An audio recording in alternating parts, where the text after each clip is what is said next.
The protest movement in Israel has reached new heights. Hundreds of elite reservist soldiers have held their promise by not showing up for duty on Sunday over the government's plan to overhaul the judiciary. In a letter, 650 volunteer reservists from military special forces and cyber intelligence units said they were now refusing call-ups. We have no contract with a dictator. We would be happy to volunteer when the democracy is safeguarded. And more consequential still, they're also being joined by over 250 Israeli Air Force reservists who won't be reporting for training this week. A move that could have a huge impact on military operations, given the Air Force's heavy reliance on reserve pilots.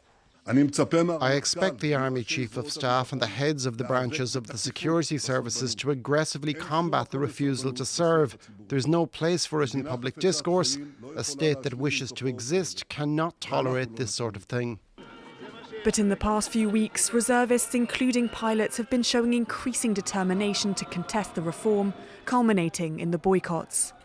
They're flying and say, we will not fly airplanes in this particular dictatorship environment. And this is putting a lot of pressure on the decision makers.